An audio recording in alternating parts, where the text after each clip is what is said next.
Okay, now for the mind-blowing part. Tonight's keynote speaker is Ken Bretschneider. I hope I'm not messing up your name, man. Founder and CEO of a company in Linden that you may have heard about in the news this summer.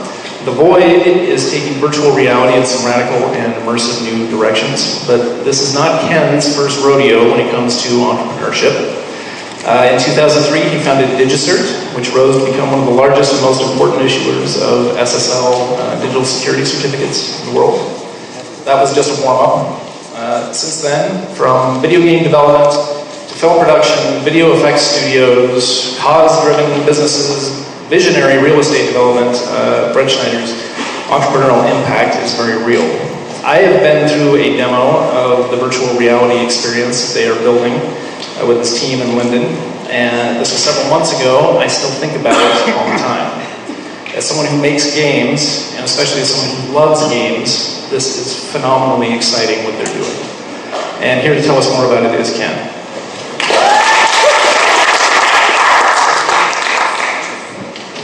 Okay. I like Curtis.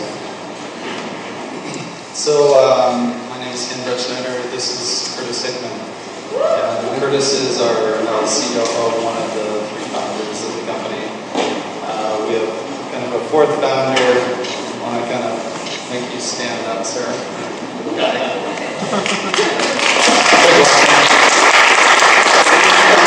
From Vancouver, just an amazing business mind. She's really helping us with the business development of the company, and we brought other people on from Silicon Valley and all over the place. The Void is going to be a big deal, but I'll just first start on my presentation. So I'll just talk about a couple of companies that we've developed since I sold them. So I have a tech company called Link that's growing rapidly. We're basically bringing business tools for small and medium businesses. So if you've heard of like SAP, we're kind of bringing tools down to the small and medium business level. That company is growing rapidly. We developed a cause-based company called People Water. So we do a premium bottled water product that we distribute several places around the U.S. But we're actually doing some really cool things with that project with People Water. We're taking it up to developing what we call personal wells that are going to be kind of like water dispensers in offices, and every time you go get a drink out of it, you're feeding another person an equal amount of water, clean water through well projects. So we're kind of expanding that business. This is a really passionate, fun project for me, and has been the hell of my existence for 3 years. Try to go out and develop a 300-foot tall building in downtown Salt Lake City that's going to be really fun and see how tough it is. So it's been a tough project. So this is called the Urban Center, and you're one of the first people to actually see these renderings. We hope to get under construction of this project sometime in the next 6 months to actually break ground. We own the corner of 400 South and West Temple, so we're right across from the federal courthouse. This is going to be a hotel, a really cool, urban, modern hotel. It will have 2 high-end restaurants in it, kind of club restaurants.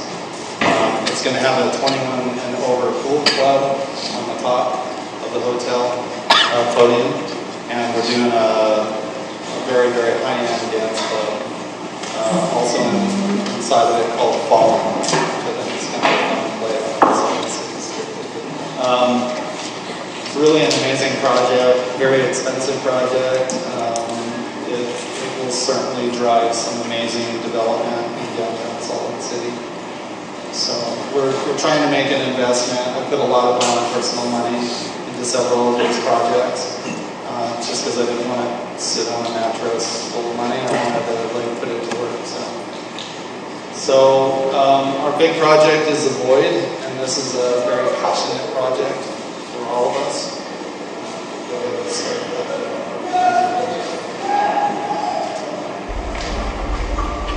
Just in case anybody hasn't seen the video.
going to go over some of the aspects of what makes the Void and what we've built and what we're going to continue to work on. So, in order to make the Void happen, we have to have amazing technology. We looked at every off-the-shelf technology that's in the market, from H&D headsets to different types of haptic feedback to tracking systems. These are all pieces that we needed to have to make this happen. I should back up for just one moment and just mention that we came up with this idea because we were working on a theme park called Evermore, and still want to build that someday. But as we started developing that park, we wanted to create an attraction inside the park, and that really is what became the Void.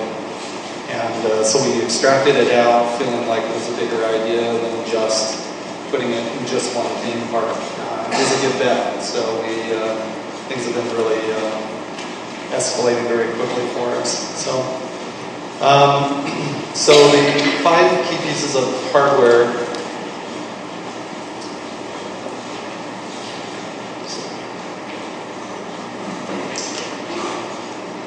The Rapture HMD. So we looked at Oculus and other headsets in the market. They're great headsets, but they're really designed to be a consumer level product. So they're trying to hit a below, $700, maybe $500 price point at some point. We didn't have those restrictions, so we decided that we would go ahead and develop our own technology. What kind of separates us is that a lot of these other technologies are using A-screen or A-screen and partial small screens to kind of get within about 110 degree field of view, about 100 to 110. Ours, we've developed a full 180 degree field of view, and this is really significant when you go into VR because you want the ability to be able to see in your peripheral vision. This is what makes you feel like you're really in there. So it's really significant. We're very far along with this technology. How we do that is by using 2 curved OLED screens. So we curve them around your face and we're able to get a much better form factor. So it doesn't end up being some giant bulky thing on your head, which is really important.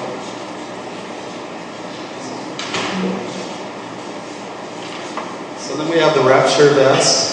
The vest is kind of the central processing unit, but we also use that for haptic feedback, which is really important inside VR.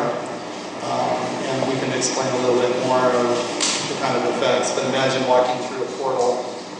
You want to be able to feel it, not just visually see it. So that's a way to get localized feedback. And you can actually feel it go through your body. That's what makes it so amazing.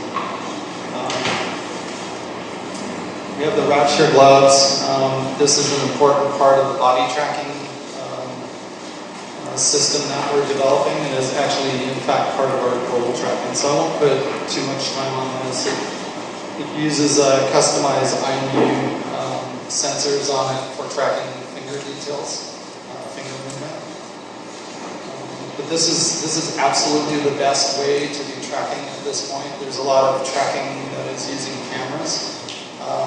The problem with camera-based tracking is it doesn't work that well.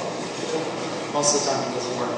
So sometimes you'll see your hand, and then next moment it's like flipping around and it's up in the sky somewhere, and flipping over. It doesn't really know how to really judge space, and we need to be able to get within sub-millimeter accuracy in order to do body tracking and that kind of details.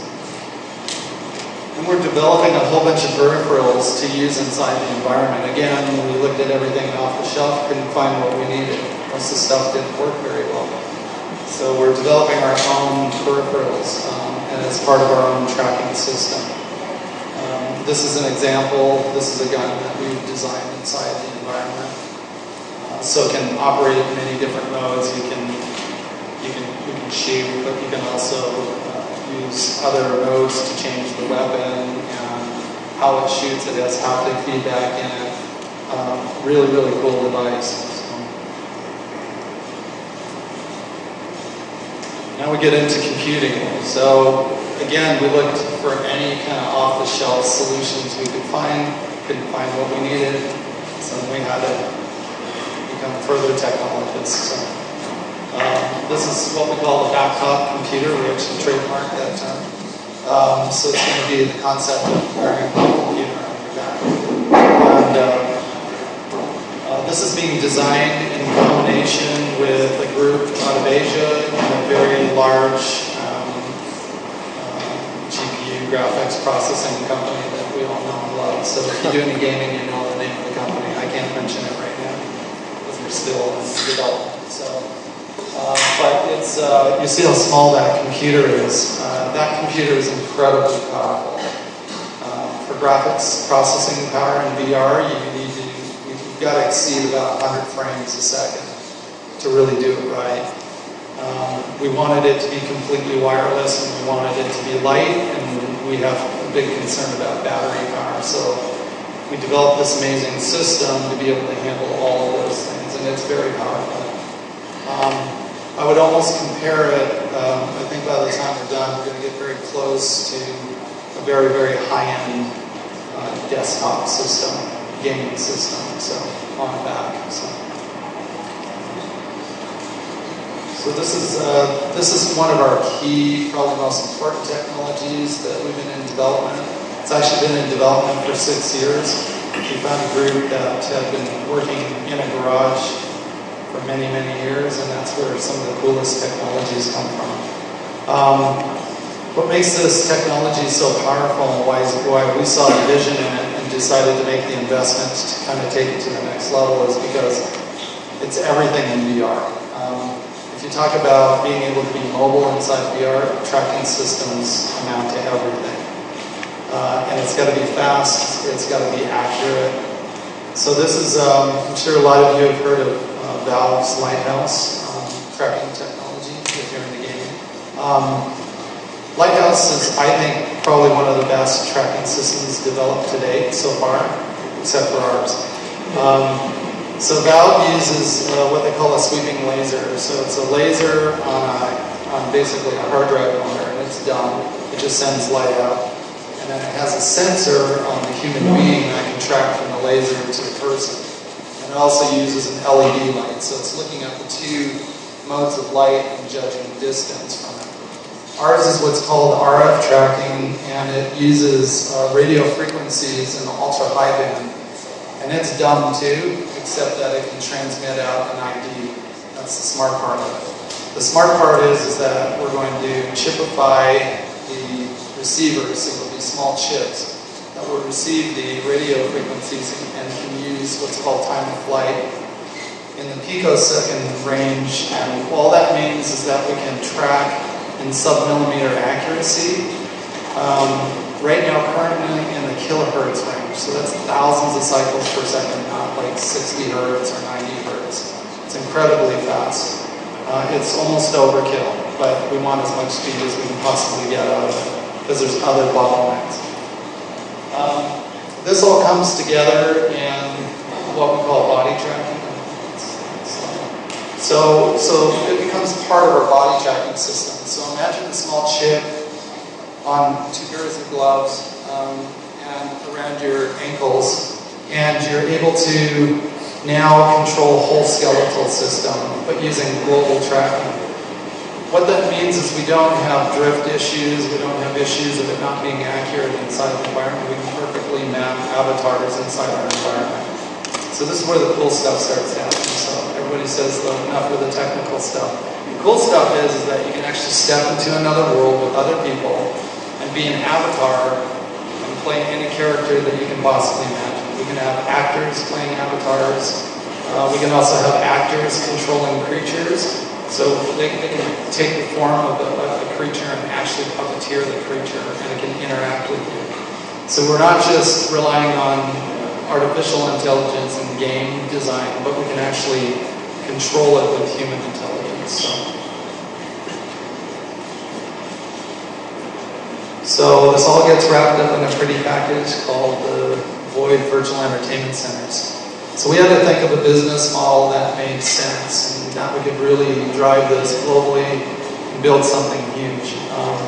So the idea is we really looked at movie theaters. Everybody knows to go to a movie theater, you buy tickets online or on your your mobile app, or you go to the location and you buy tickets, and you basically see some kind of content. So you see a film of your choice.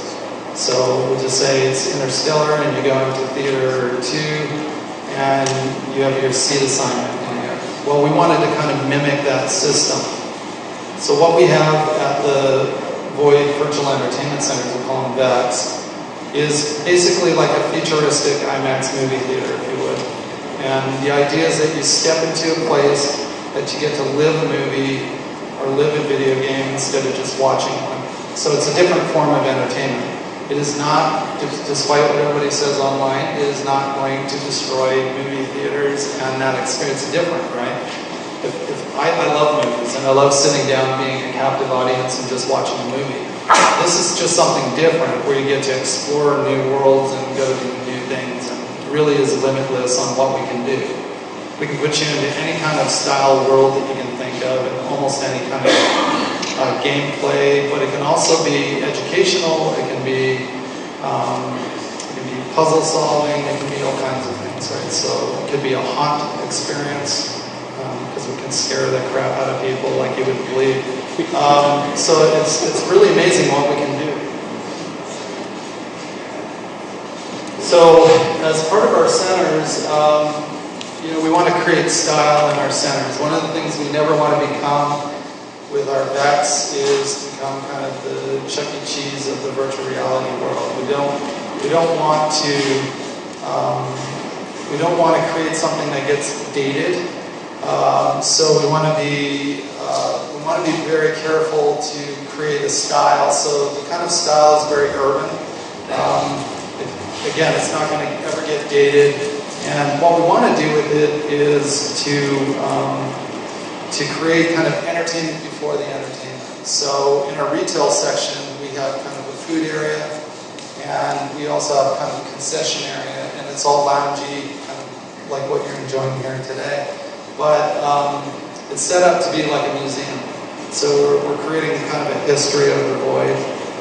It's meant to be fun, but also serious. And the idea is that the museum is going to highlight items that were collected from the Void. And the Void stands for the vision of infinite dimensions. It means you can go anywhere. You can go to another dimension, you can go back in time, you can go into the future, you can go to the micro-universe, you can go into the universe. It doesn't matter where you want to go. And so we want to have objects in there that creates this really fun kind of museum experience. We also have monitors set up where you can see kind of excerpts of people's experience inside the Void and see how they're reacting versus what they're seeing on a split screen in their adventure. It's really entertaining to watch someone go through the Void. So this is our map of world domination. Our goal is to open up about 250 to 300 centers worldwide. We're talking about $5 to $6 billion worth of real estate that we're going to develop. And how are we going to do that? We got big partners to do it. The partnerships have been forming. We've got partnerships in Asia, Europe, and the Middle East, and of course in the U.S. We have partnerships forming with major theme park groups. And then on the opposite end, we also get into content. So I'll let Curtis take it. All right. So again, I'm Curtis Sickman. I'm the Chief Creative Officer. That guy there. Chief Creative Officer of the Void, one of the founding partners. The interesting thing about the Void is that it kind of suffers from a very fundamental problem right from the beginning. And that is this. It takes a lot of space. Imagine this, okay? So the whole point of the Void is that you can step in and walk over, and if you see a wall, you can reach out and touch that wall, yeah?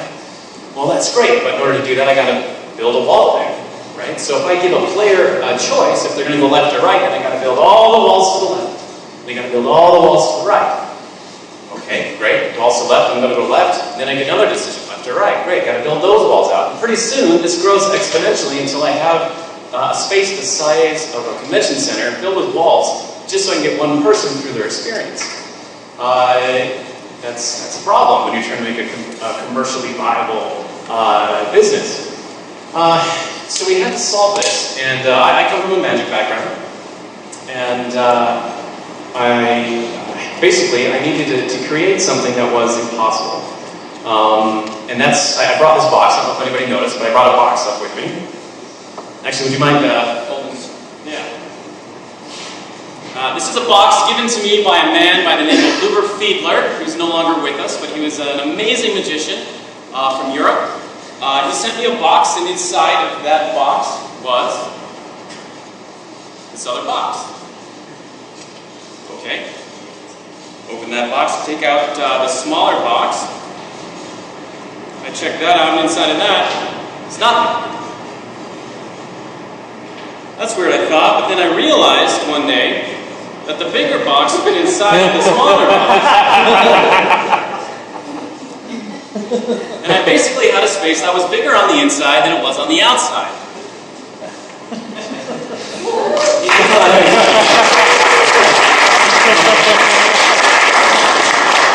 And so that's what I needed to do with the boy. I needed to create a space that was bigger on the inside than it was on the outside. And so basically I told James and Ken at the time when we were trying to think through this problem, I said, give me 2 days and I'll see if I can figure this out. Now, I know that sounds really prideful, like I'm going to solve this impossible thing in just 2 days. And I can't say that I did that. I solved it in 1. So I came back the next day with this map and I said, guys, imagine this. You go into VR, you put this headset on, and if I were to hand you a piece of paper and a pencil, you would draw this map as you went through. Not only that, but you could feel every wall as you went through. This is exactly what you would have. Yet all of this fits into that. Go back again, because it's fun. All of that fits in to this. And that's a 60 by 60 foot space. And the great thing about it is that physically, it's smaller than the inside, which is the virtual world, which is bigger. How that works is like this. There's a ring along the outside of what we call our virtual stage, and I've nicknamed that the Infinite Hall. If you blindfold somebody and you put them in a field and you tell them to walk in a straight line, they're going to walk in circles. Great thing about VR is you are always blindfolded. We're just giving you the visuals that you see. So, I give you the visual of a straight hallway that slowly rotates around your position as you walk. This forces you to walk in an arc. Thus, you feel like you're walking in a straight line when in fact you're orbiting the stage. What you can do with that is this. The rotating environment is the real world. The world that isn't rotating is the virtual world. But you can see I can exit one room in the virtual world, walk down a straight hallway, enter a second room in the virtual world, and yet it's the same room. That's how we get to unfold this 60 by 60 foot stage into an infinite plane, by just continuously doing this form of redirected walking. Now, some of you probably heard of redirected walking. This is a little bit different in that if you look where this green dot is, where the virtual and the real worlds touch is always around the immediate area of that green dot, which is to say, at any given point, you can reach out and touch the wall next to you, because the virtual and real world are always in contact with each other around the point of the player. It doesn't matter how many players you have. This is something you can't do with other forms of redirected walking, but you get to do with the void. So we solved that problem. The next thing we wanted to tackle was making the virtual seem real. Virtual reality, as we kind of know it, is this interesting thing, because we sit down at our desk and we put on this Oculus and then you move around with your keyboard. You know, that's not reality, yeah? I mean, I get that we're trying to accomplish a virtual form of something and shoot it as best we can, but honestly, if you were in a new world, wouldn't you want to walk around in it? Wouldn't you want to not just see it, but feel it and have a sense of it? This is what we mean by the true promise of VR. We want to deliver on the idea of you being in a new place. You seeing it isn't enough. If you go to a magic show, yeah, I was a magician for years and years and years. If you go to a magic show and you see a magician make something float, your eyes go and tell your brain, hey, something's floating. Yeah? And then your inner monologue starts and says, well, crap, that ain't real, and it's got strings or something. This guy's a total fraud. Like, I don't believe this guy. Then the next thing the magician does is puts a hoop around the ball, or he waves his arms around and proves there's no strings, and then you go, holy crap, there's a floating ball! But it isn't until the argument is made that the ball is floating that you believe it. Yeah? It's not enough to just see it. And VR is the same way. You can't just see the virtual world. You have to have an argument that convinces you that it's real. Yeah? And that's what we're attempting to do. So we have a thing that we call the elevator in the void. Originally, the elevator was tucked away in a corner of our 60 by 60 foot stage. Elevators are great. You walk in, the doors close, the doors open, you're in a new world. It's like magic. And that's a visual argument that you can make, but it's not a convincing one. You're not convinced you really win anymore. You're still sitting there at your desk, yeah? So at the Void, we moved the location of the elevator out to our cliff area. We did that so that you could see yourself move up, very important. The next thing we did is put transducers underneath the ground where you stand. That way, as the elevator moves, you feel the vibration, the jarring motion of the elevator moving, and the vibration of the elevator going up, and then the stopping when it hits the top. Then, for example, right now, we do it in the cave. And when you're in the cave, there's these misters that turn on, so you feel the moisture of the cave. And as you go up the lift, you transcend above the cave into an open area that's where you feel the wind, and there's no moisture at all. And so I have these 4D effects that change depending on the environment that you're in. So now I'm making this argument that you are moving from one location to another. Not only are you seeing it, not only are you feeling it, but you're getting the sensation, the environmental effect of it. Finally, as if that wasn't enough, we added a podium. To activate the elevator, you have to put your hand on a podium, and that starts the elevator. But the podium's not on the elevator, it's affixed to the side of it. So as you move up, you feel it go down away from you. So all of these things add up. And we've had people shout down at us in the void, hey, you guys up here with me? Yeah, we're here with you, man. You can go anywhere. But that's the idea. We're trying to create a virtual world, a virtual reality.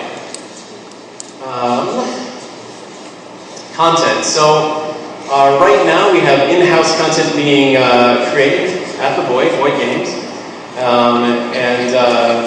That's going well. We're having our alpha experiences, but we're not going to be able to do this all by ourselves. And so that's why we say that it's an open platform, which is to say we're willing to work with anyone that wants to put an experience in the Void.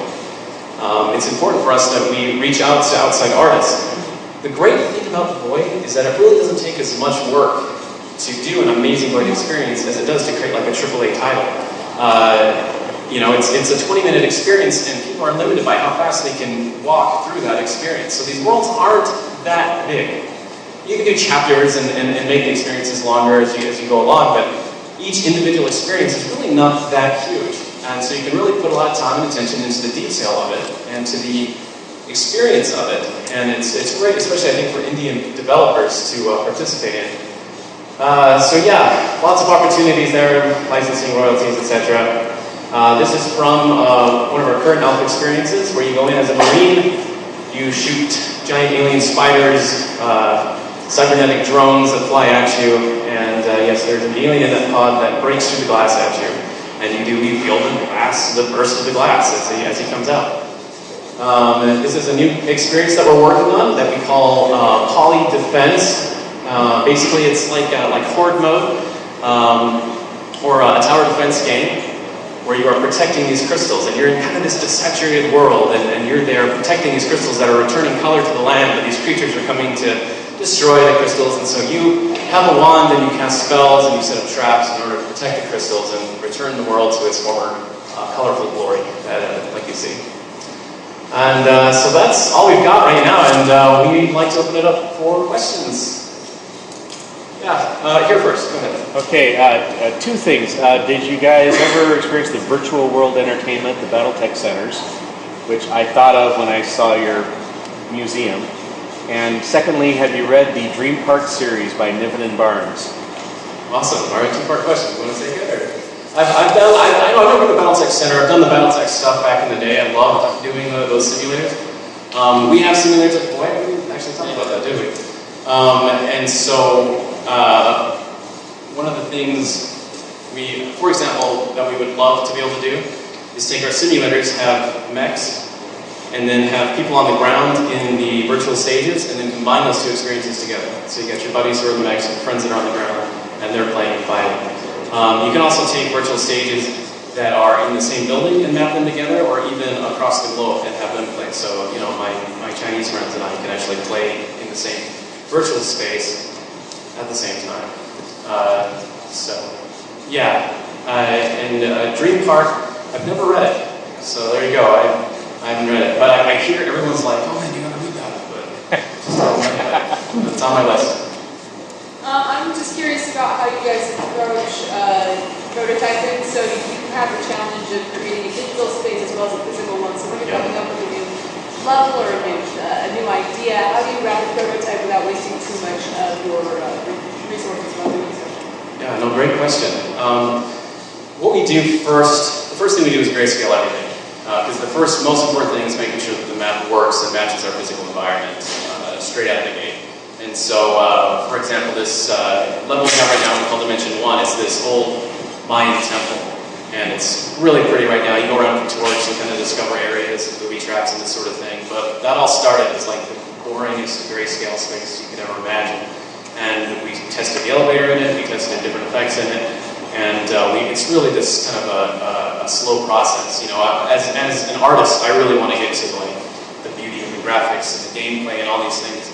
But it's important that we make sure the physical matches the virtual first, since that's that tie-in. As soon as we have that tie-in together, then we can quickly move on to the other things. It takes time, it's difficult. For example, working with third parties. There's actually a third party here today that we work with on some stuff.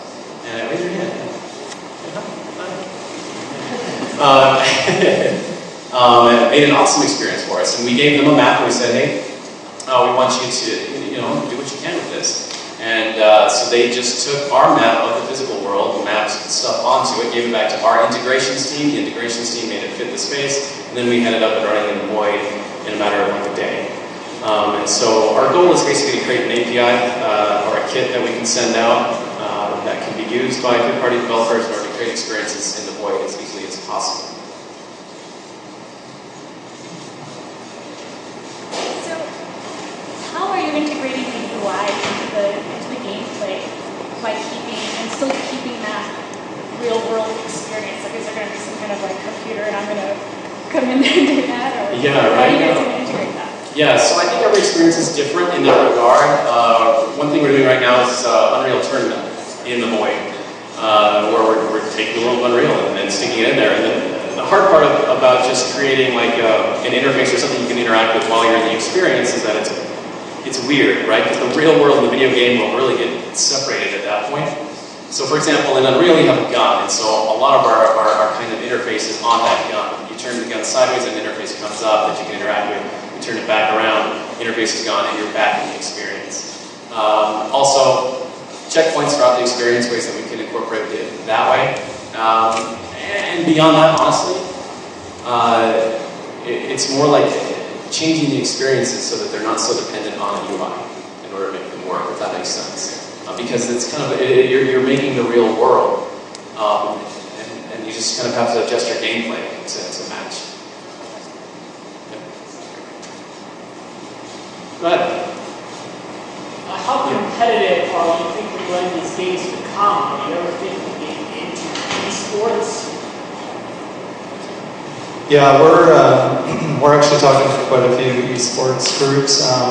So the idea would be almost like a different arena for that. We'd have to have more of an open arena with the circular hallway kind of concept that you can go in and get very competitive.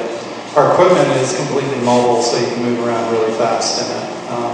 In typical entertainment venues, we want people not to move faster than walking fast, and that's plenty good.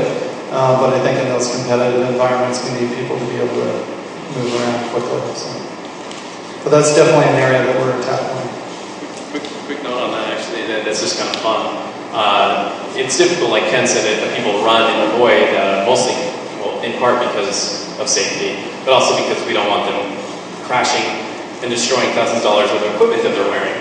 And so another thing that we can do that's interesting is, for example, scale the environment up by 2 or 3 times, but still have it match the physical environment and then speed the player up accordingly.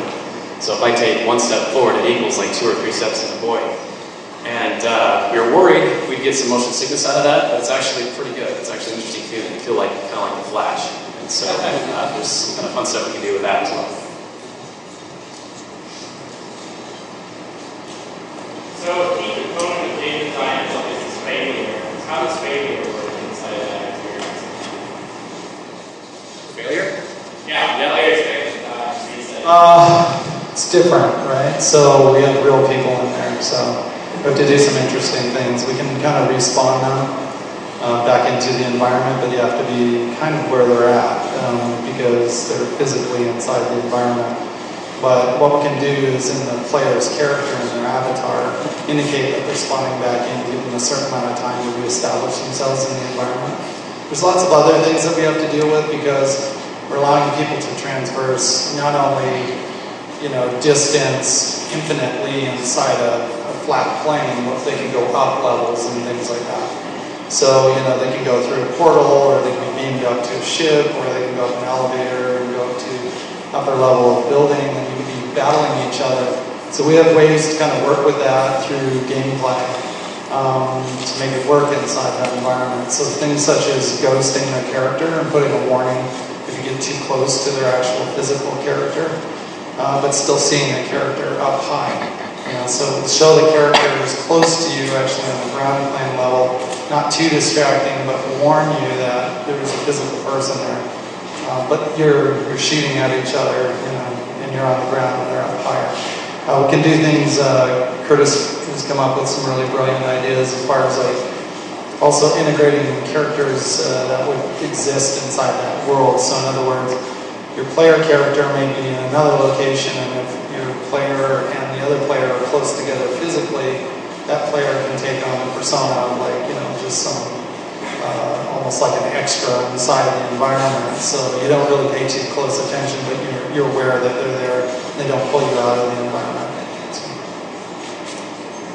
Question? While we've been planning this, you've been planning it around the idea of an experience or as a game with a win condition for high score or having.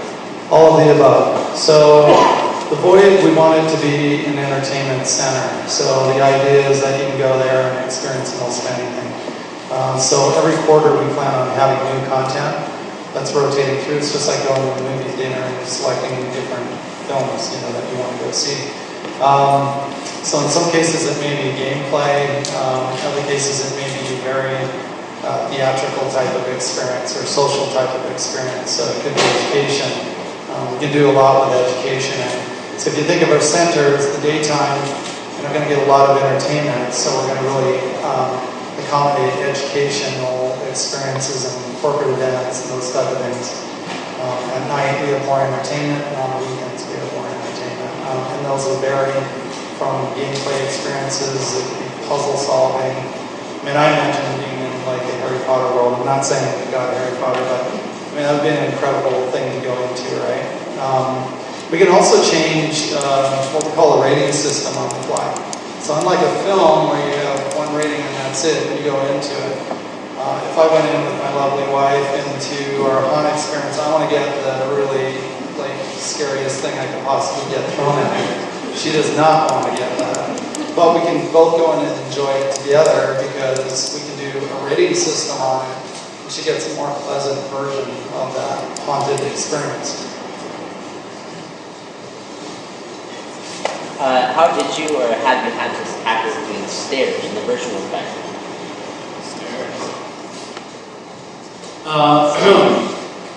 Yeah, we're not doing stairs. That's the kind of the short answer. In the future, we'll be able to, especially as we get our body tracking down really well. Some other technologies advance. We actually want to do that. I think it's something people expect. But there's a good reason why we start with an elevator to move between levels. It's just safer that way. We want people to be safe. We want people to come out happy and bruise-free from the void. So that's where we're at with stairs, I think. There's somebody out the back. I don't want to miss them. Somebody out the back. Maybe not. For your first center here in Utah, how many of these stages are you going to have, and what kind of for these activities, how many people are you envisioning your throughput, like per stage? So our virtual entertainment centers, we had to make it kind of a standard model, and that's based off of lots and lots of data and feasibility studies and how it's going to all work. So it isn't just something we picked out. But our VEX will typically be the size of about 8 stages. So there are 4 stages on ground plane and 4 above inside the dome structure that you saw there. So in total there's 8. At any given time we have between 6 up to 8 people inside the experience. 6 is kind of really optimal. 8 is kind of pushing it a little bit. So we really want to kind of gear it towards more of that 8 to 7 range.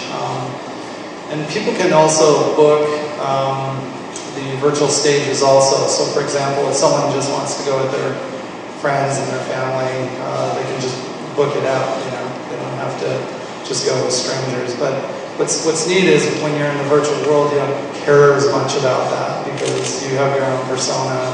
You're really enveloped into this other world, and you're not so subconscious about who you are and what you're doing. You're just having fun inside of it. So.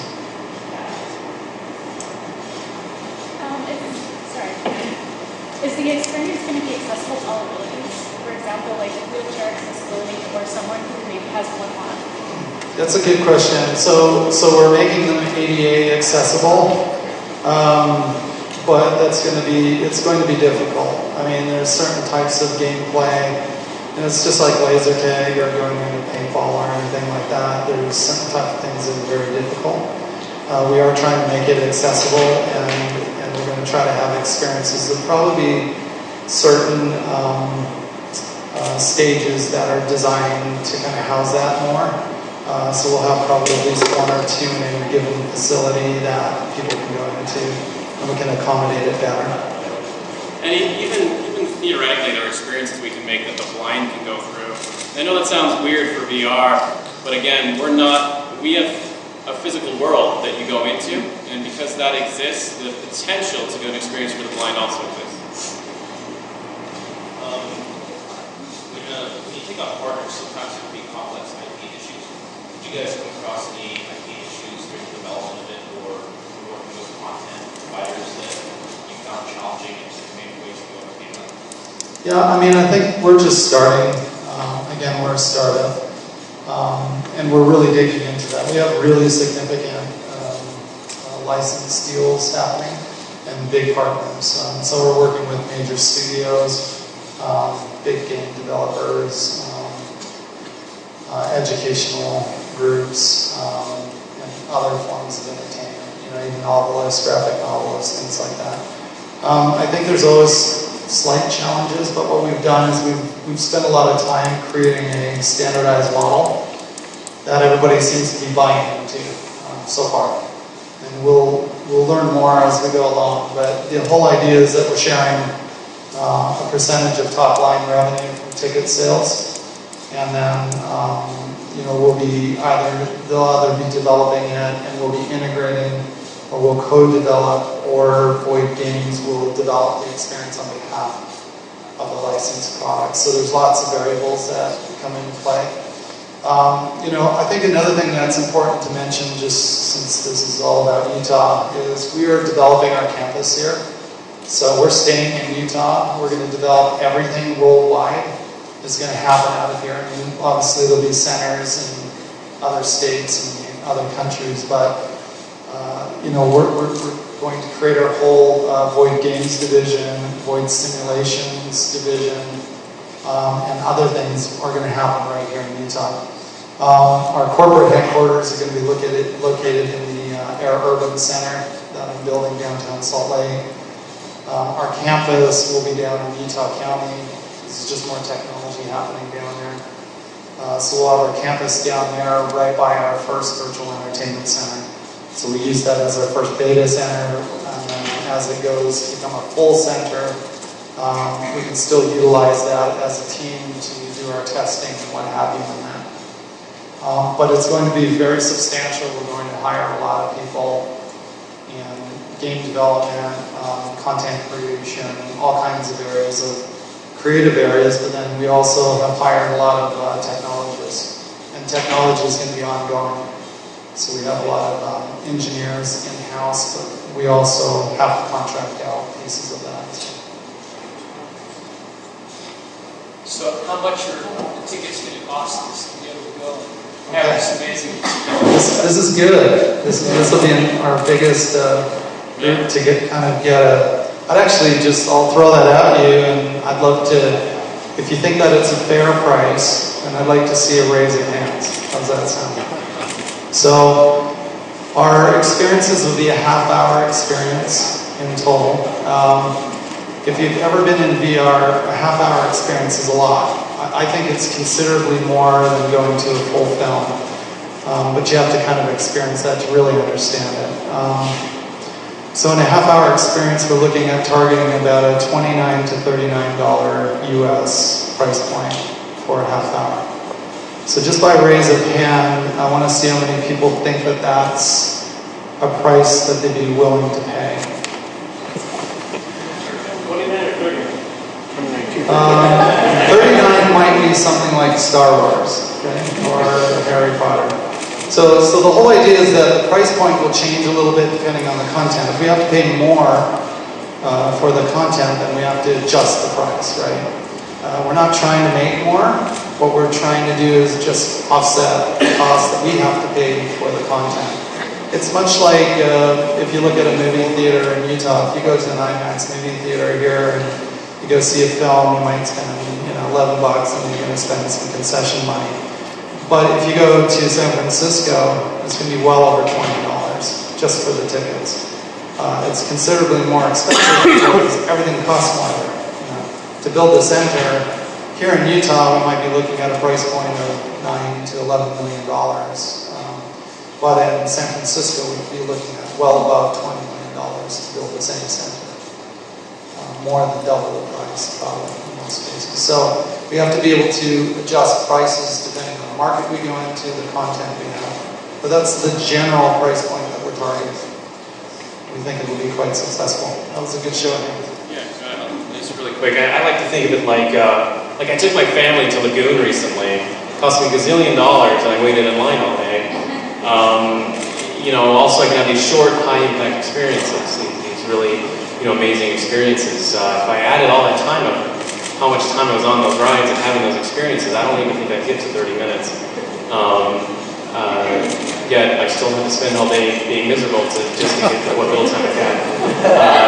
And boy, we're just giving you all that time at once. So you're going through a 25 to 30 minute experience, immersed in the most amazing VR you will ever see in your lifetime, and charging you less than what it costs you to be miserable on the Lagoon. So that's how I look at it. How are we going on time? About two more questions. Two more questions. Who's really got a good question? So, I would be more concerned that I look at movie theaters and some of the challenges they have with saving consistency here and making all the money on concessions. So, if you're doing like half an hour waiting, there's only so many people you can run through a center every day, every single year. Yeah, it works very well. the model is incredible. So what she was asking is just, can we put enough capacity through the centers to make it financially viable, essentially? Is that what you're asking? Yeah. So it really works. It's voodoo magic, I don't know why, but it works. No, what really happens is the centers operate much longer than movie theaters do. Movie theaters have a very short window that people go to them. You have to think of our centers doing educational, training, corporate events, all kinds of things that are filling up during the day. Then at typical entertainment hours, we fill up at entertainment hours to full capacity. Then at nighttime, gamers will play till quite late. So we can actually operate many, many more hours than a typical theater can operate. And have different experiences. It's also just the mathematics. It's a much higher dollar. It's still a higher dollar per experience and a shorter time frame. So even though it's more of an individual experience, we're still putting them through fairly high volumes of people. Typical center is going to, for example, in Utah, in kind of a secondary market, we classify that as a secondary market in the U.S., we're looking at least 200,000 tickets sold in a year, and that's really reasonable. And we can prove it through other venues and how they can get their throughput, just looking at our own throughput. Where we think we're really going to be is probably about 400 to 500,000 tickets in Utah. We do that, we knock it out of the park. At 200,000, we do incredibly well. We run. Well, they're getting a cut off the ticket price, right? So it's all built into our model. Our model works out to be at the lowest level, we're churning about 55 to 60% net profit margins either. So it's very healthy. And that doesn't account for all of the other ancillary ways that we make revenue. We could go on for the next 10 hours talking about those, but there's lots and lots of ways that we make money off the void beyond just ticket sales. Yeah, really quick. I mean, just imagine, just to touch really quick on what Tim was talking about. We have a physical experience that you can go to, but we can do digital upgrades, right? So, I mean, we're kind of combining these mediums that are out there where if I want to go in and have an avatar, and I want to have a crazy hat when I go and do my experience, all right, I can throw down $1 and have a crazy hat, or I can buy that, put it in my inventory or whatever, so it's not just a movie. It's everything that great about the gaming world that I can take and make financially viable I can take. And one other thing also, each pod also has 3 turns per hour, and so the amount of people we get to is actually a lot higher than you might imagine. I was wondering, when's it going to be available?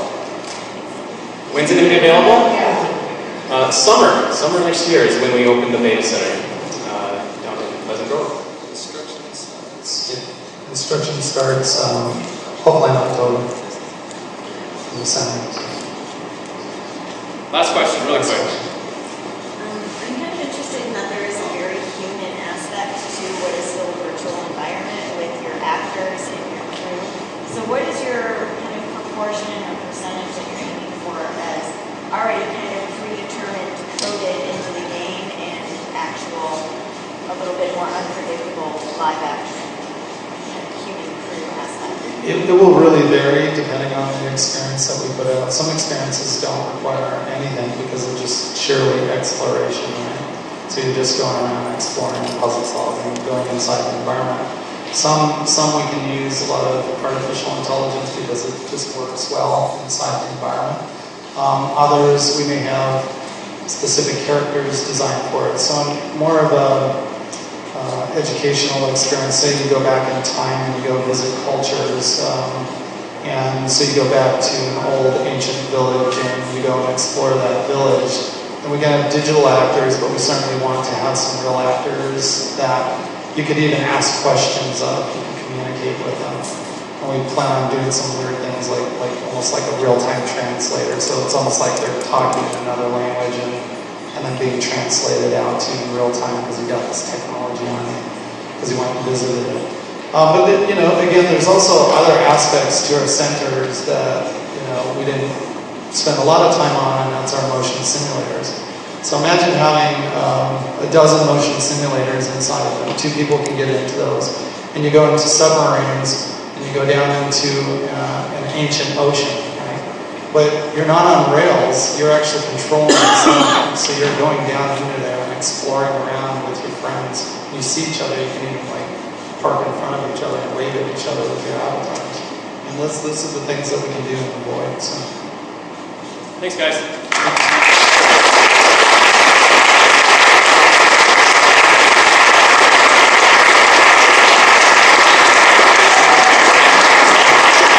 Take my money, Ken. Ready to play. We have any indie game people here? Anybody involved in any games? Is that Destiny? I think they said something about they're looking for content partners. So that's a question I've got for you. If somebody here has the brilliant idea that's going to set the void on fire, how do they submit it to you? So we're going to formalize that in the coming months.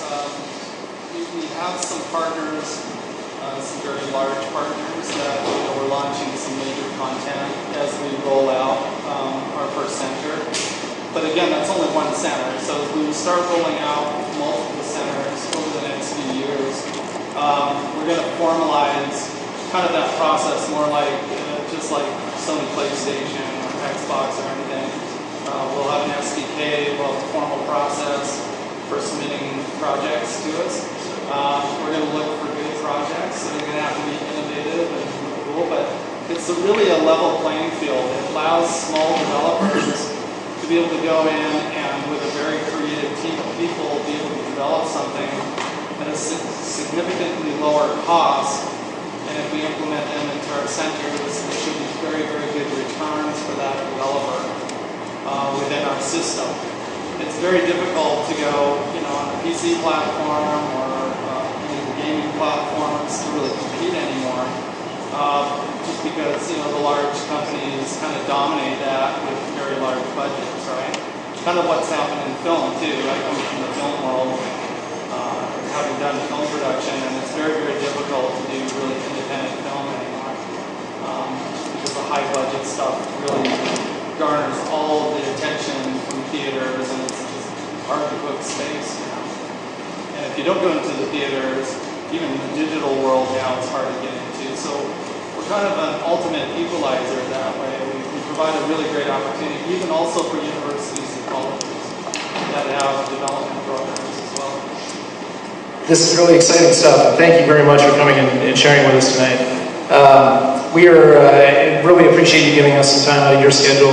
UDEN is going to keep after Ken on this, and when you have a submission process ready, we would love to communicate that to Utah developers and other developers. And if anybody here has just an earth-shattering idea for what to do with this awesome technology, then hopefully we can help channel it into you.